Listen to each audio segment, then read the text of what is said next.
शहर के रास्तों की हालत आप सभी जानते हैं कि किस प्रकार से खस्ता है और इस पर किसी तरीके का कोई निर्णय या फिर इसके ऊपर कोई विकास नजर नहीं आ रहा।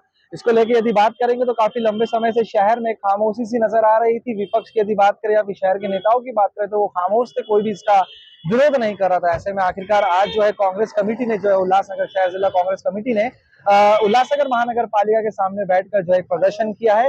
एक अनोखा प्रदर्शन है, किस प्रकार से रहा उसके बारे में अधिक जानकारी देने के लिए हमारे साथ रोहित साल्वे जी मौजूद है। कोशिश करते जानने की कि किस तरीके का आज जो ये आंदोलन था और किस तरीके का विरोध किया जा रहा था। शहर के रास्तों की यदि बात करें तो हालत जो है अभी से नहीं कि हम कहेंगे कि सत्ता बदल गई तो उसके बाद जो है परिस्थिति हुई। सत्ता में जब हम थे तभी भी यही परिस्थिति थी, लेकिन अब जो तस्वीरें आ रही है विरोध नहीं हो रहा है, सन्नाटा छाया हुआ है। लेकिन आज कांग्रेस पार्टी ने जो विरोध किया है उसके बारे में जानना चाहेंगे, क्या है ये? नहीं, ऐसा नहीं है। मैं तो आपको रिकॉर्ड के साथ दिखा सकता हूँ कि कांग्रेस पार्टी ने रास्ते के लिए ये मतलब मेरे अध्यक्षता में रास्तों के लिए पहला आंदोलन, इसके पहले कम से कम 2 बार हम लोग रास्तों के लिए आंदोलन कर चुके हैं।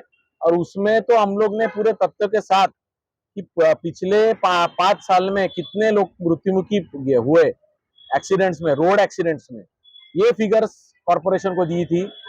रोड्स की टोटल लेंथ जितनी है शहर में, वो लेंथ के अकॉर्डिंग हर साल जितना हम डामरीकरण में खर्चा कर रहे, उसका पूरा स्टैटिस्टिक्स दिया था कि इतने खर्चे में तो पूरा शहर के सारे रास्ते सीमेंट के हो जाने चाहिए थे, जितना हम हर साल डामरीकरण पे कर रहे हैं। तो दुर्भाग्यवश है कि अभी मैं और पीछे तो नहीं जा सकता हूँ। जितना मैं 10-12 साल के राजकारण से कर रहा हूँ, उसमें यहाँ पे हमेशा शिवसेना और भाजपा की सत्ता रही है। और यहाँ पे इस सत्ता के अंतर्गत यहाँ पे हमेशा जो है पिछले 10 साल में 20 साल पहले की उल्लासनगर परिस्थिति और आज की जो परिस्थिति है उससे भी खराब हो चुकी है। हम देखते हैं कि हम कोई भी नए शहर में 10 साल बाद जाएंगे तो वहां पे कुछ तो नया बदलाव दिखता है, रास्ते बड़े दिखते हैं या सीमेंट के दिखते हैं, कोई नया गार्डन दिखता है। उल्लासनगर पीछे आते जा रहा है।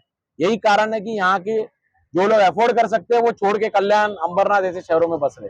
तो ये रास्तों के लिए हम बार बार लड़े हैं, विरोधी के नाते भी हमारा काम किया है। आज ठंडा था, बारिश ही इतनी थी, बारिश के समय में जितना आंदोलन, इसलिए बारिश के लिए हम लोग रुके थे।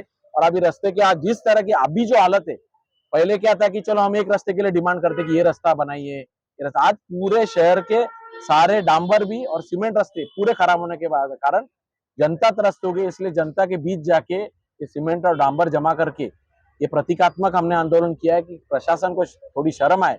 क्योंकि एक तरफ राज्य सरकार बड़ी बड़ी घोषणाएं करके यहाँ पे जाते, बड़े बड़े नेता इतने करोड़ रुपए आए, इतना फंड दे दिया, उतना देने के बाद में यहाँ पे अगर हालत ऐसी है तो हम हमारे पैसे से ही उससे अच्छा डांबर और सीमेंट आपको दे, कम से कम हमारे जो पीढ़ी है और आने जो सबके जो तकलीफ है वो दूर हो जाएगी। जिस तरीके से आप विपक्ष में हैं, सत्ता से जो है दूर हैं, एक सवाल जो है मैं सत्ताधारियों से भी लगातार कर रहा हूं, आपसे भी करना चाहूंगा।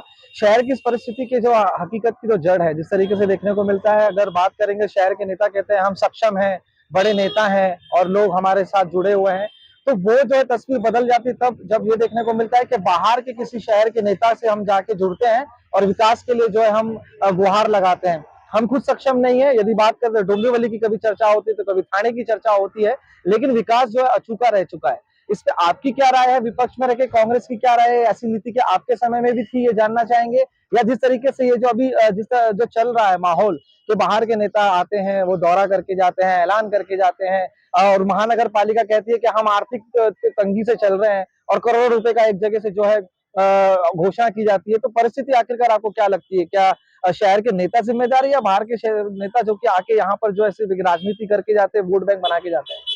देखिए, एकंदरित जो मैं पिछले 15 साल के राजकारण में उल्लासनगर के जो समझ रहा हूँ, सीख रहा हूँ, आप अगर देखेंगे तो 10-12 साल से एक एक एक सर्कल बैठा हुआ है यहाँ पे। तो सत्ता, ये भी बात है कि हम भी बीच में कभी थोड़ा टाइम सत्ते में थे, लेकिन वो जो सर्कल है वो उनको पक्ष से कोई मतलब नहीं होता है। वो सत्ता उसी के इर्द गिर्द मंडरा रही है। और जितने आप बड़े नेताओं के नाम लेंगे, मैं बहुत छोटा पदाधिकारी हूँ इसलिए मैं कोई बड़े बड़े नेताओं का नाम नहीं लूंगा, लेकिन जो 10-12 साल से यही नेताओं के पास ही थी ना सत्ता। भले शिवसेना उस टाइम में उद्धव ठाकरे साहब की थी, लेकिन कंट्रोल किसके पास था? उल्लासनगर का। डोंबिवली से जो बात कर रहे, तो ये सारे जो है 10-12 साल से यही लोगों के इर्द गिर्द। और सबसे मेन बात जो है उल्लासनगर के इसमें खास करके कि ये मुझे जो जड़ इसका लगता है वो यहाँ पे जो कॉन्ट्रैक्टरों की मोनोपोली। जी जी जी। क्योंकि देखिए, आप देखेंगे तो ड्रेनेज का काम यही कॉन्ट्रैक्टर करेगा, वाटर सप्लाई का काम यही कॉन्ट्रैक्टर करेगा, डांबर का काम यही पर्टिकुलर कॉन्ट्रैक्टर करेगा, कचरे का काम यही कॉन्ट्रैक्ट है। ये जो मिल बांट के जो राजनीति हुई है, अभी कुछ गोल्डन गैंग वैंग भी बोलते हैं, तो ये सब जो राजनीति, ये जो है ठेकेदारों की मोनोपोली, देखिए मोनोपोली हमेशा तोड़नी इसलिए रहती है क्योंकि उसके वजह से, नहीं तो फिर इसलिए बोलते हैं ना सरकार भी 10 साल में बदलनी चाहिए जी ताकि सरकार को उसका रियलाइजेशन हो। अधिकारी, आईएएस जैसा अधिकारी को 2 साल में बदली करना पड़ता है, लेकिन ठेकेदार जो, आज मैंने महापालिका अधिकारी को भी सवाल किया कि आप मुझे बताइए कि आपने आज तक कौन से ठेकेदारों पे कभी तो भी कार्रवाई की है क्या कि आपने काम गलत किया या आपका कोई किसी का डिपॉजिट तो भी कट किया है क्या?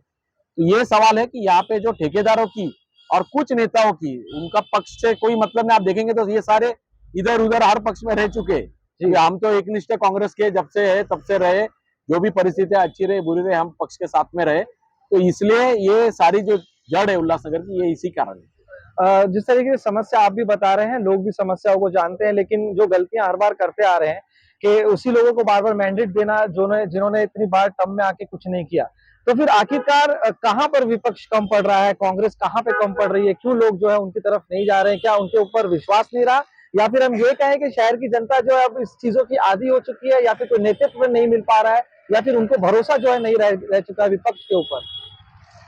देखिए, ये तो जनता को सोचना है कि ये जो सवाल आपने किया है, ये तो मूल सवाल है कि अगर आपके आजू बाजू की परिस्थितियों में कोई बदलाव नहीं आ रहा है, तो आप नेतृत्व बदलना चाहते हैं क्या नहीं चाहते?